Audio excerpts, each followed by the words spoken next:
सर्वजीत परमार जी, हरियाणा से। राधे राधे। जय महाकाल। महाराज जी, आपको शिवरात्रि की हार्दिक शुभकामनाएं। महाराज जी, मेरा प्रश्न है, क्या राम नाम का जाप करके शिव जी की प्राप्ति की जा सकती है? मतलब जो अवश्य। शिव जी के गण अवश्य। बनना चाहते हैं। किसका किस हाँ, अवश्य अवश्य प्राप्ति कर सकते हैं। आप ऐसा भाव कर सकते हैं कि राम नाम भगवान शिव को बहुत प्रिय है। तो जैसे हमारे भगवान शिव को जो प्रिय हो वो हम भेंट चढ़ाते हैं ना, तो हम राम राम राम राम जप करके उनको देते हैं, उसका फल होगा, शिव की प्राप्ति हो जाएगी। समझ रहे? बिल्कुल कोई संशय नहीं, अवश्य प्राप्ति हो जाएगी। शिव जी का ध्यान कैसे करें? शिव जी की मूर्ति जी को मन में सोचें या कुछ और करें? मुझे समझ नहीं है महाराज जी। बच्चा, पहले नाम जप करो। ध्यान का अधिकार एकाग्र और पवित्र मन में होता है। ना एकाग्रता है ना पवित्र मन है तो आंख मूंद के देखो, अंधेरा नजर आएगा ना। पहले नाम जप करो। प्रायः सत्संग में सुना होगा, हमने एक नाम जप करो और नाम का ध्यान करो। अक्षर ब्रह्म है, जे ही नाम का रूप तो देखा नहीं है ना। जैसे प्रश्न हुआ ना कि क्या ध्यान करें, तो नाम है।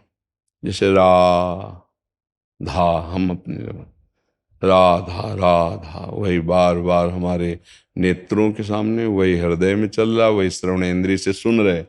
तो उसी राधा नाम में जो राधा रूप है वही प्रकाशित हो जाएगा। ध्यान नहीं करना पड़ेगा, अपने आप वो रूप प्रकाशित हो जाएगा। देखिए रूप नाम आधीना। नाम जब से रूप का प्रकाश होता है। और ऐसे अगर आपको ध्यान करना है तो भगवान विश्वेश्वर विश्वनाथ जी का जो स्वरूप है शिवलिंग, अब उसको छवि में देखिए और वही बार बार ध्यान करते हुए राम राम जपिए। समझ रहे? वास्तविक तो जो शिव का स्वरूप है वो प्रकाशित हो जाएगा, भजन से प्रकाशित हो जाएगा।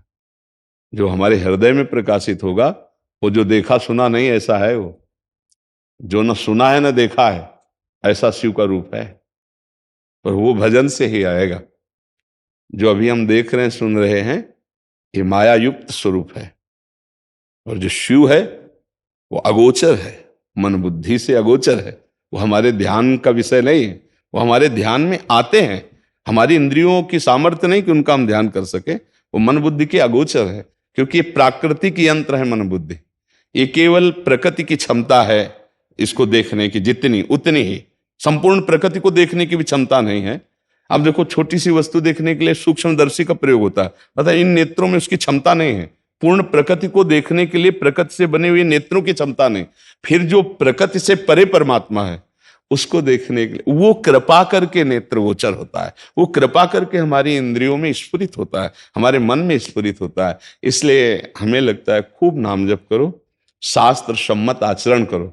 अगर ध्यान की प्रियता बहुत है तो नाम का ध्यान करो। ऐसा भाव नहीं बनता है तो भगवान शिव का जो विश्वेश्वर विश्वनाथ जी या भगवान महाकाल या जो भी भगवान के 12 ज्योतिर्लिंग हैं या और भी भगवान के स्वरूप हैं, उनको देख करके भावना करो। तो चूंकि भावना शिव की हो रही अंदर से, बात वहां तो शिव है, ये बस इसी भावना से शिव का प्रकाश हो जाएगा। बस चलो, चल दो। तो यात्रा पूरी कराना उनका काम है, हम चल रहे हैं, हम भजन शुरू कर दें। ठीक है? राम का नाम जपते हैं तो फिर राम में वो राम राम ध्यान आ जाते हैं। आप ये समझ लो, अगर राम का नाम जप करते हो, शिव की प्राप्ति करना चाहते हो तो परसेंट होते हैं 100, हम 1000% करें शिव की प्राप्ति हो जाएगी। क्योंकि राम जी आपको शिव से मिला देंगे और शिव जी आपको राम जी से मिला देंगे। दो है नहीं। वो लीला के लिए कभी वो स्वामी बनते हैं, वो सेवक बनते हैं, कभी वो सेवक बनते हैं, वो स्वामी बनते हैं। रामेश्वर की स्थापना करके आप आराधना कर रहे हैं और हनुमान जी बन करके आप आराधना कर रहे हैं। समझ रहे? अगर राम जी के चरण पकड़ोगे तो वहीं शिव जी मिल जाएंगे, शिव जी के चरण पकड़ोगे तो राम जी के चरण तो पकड़े हुए हैं, मिल जाएंगे। एक है चरण पकड़े सहला रहे हैं, नहीं स्वामी बने बेटे, तो एक है आराधना कर रहे स्वामी मान के उनको। तो ये एक ही है लीला के लिए।